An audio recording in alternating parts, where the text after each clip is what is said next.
Hello, you guys. Paul Lutheran here, your ordinary Lutheran North Country guy, and we are here to get wisdom, eh?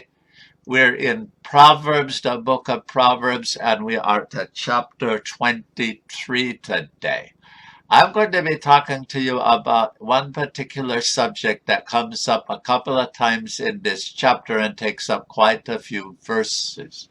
I've got kind of a special glass here in favor of it because this is a kind of glass you might put wine into, eh? And I'm not going to do it because today I'm drinking good Lutheran coffee.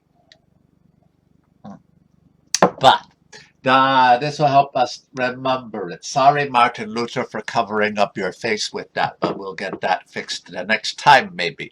So the Bible talks about wine and beer, or strong drink, they call it. You could cover it, I think, all the kinds of liquor with that. It never says it's wrong to drink it. It sometimes says certain people shouldn't. And it warns against getting drunk.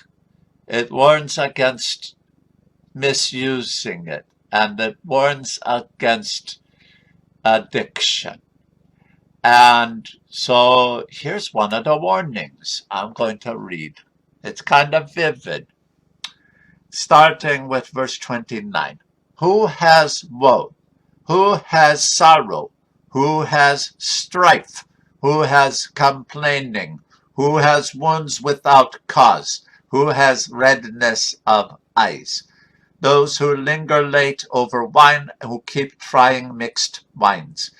Do not look at wine when it is red, when it sparkles in the cup and goes down smoothly. At the last it bites like a serpent and stings like an adder. Your eyes will see strange things and your mind utter perverse things. You will be like one who lies down in the midst of the sea and one who lies on the top of a mast. They struck me, you will say, but it was not, I was not hurt. They beat me, but I did not feel it. When shall I awake? I will seek another drink. So it's really not a very pretty picture of the person that has gotten addicted.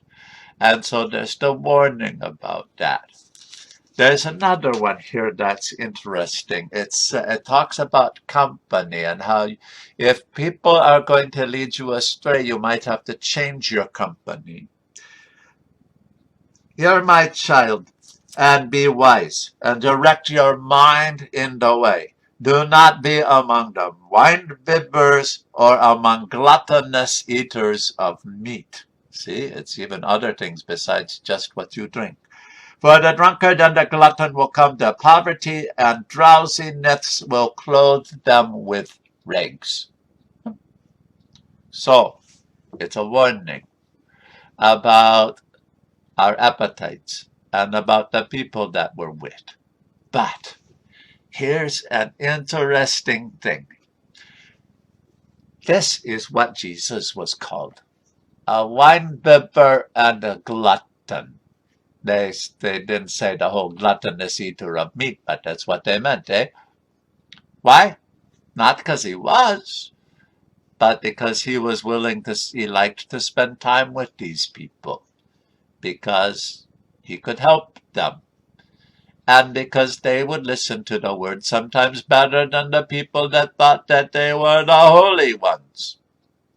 So if you are listening today and you realize that, that first part that Paul Lutheran read about the addict, if you're realizing that's you, then I can tell you that doesn't mean Jesus lets go of you, but he wants to help you. And I hear from people that are addicts that the only way is to look to God for help. They maybe don't call God God. They might say higher power, but that God is a higher power, eh? And so God is willing to meet people there. And a lot of times they get to know God better in time. And the only way they can hang on to their sobriety is to look for God's help. And so it's good for you to know, for all of us to know, that even if you're a wine bibber or a glutton, eating too much all the time, that doesn't mean Jesus leaves you. It does mean that he wants to help. But we can remember if we have slipped up in some way that Jesus came exactly for sinners. So if you are a sinner, he came for you. So, yeah, no, that part's not in Proverbs, but it's in the Bible. And let's remember that as we are here to get wisdom, eh? Okay.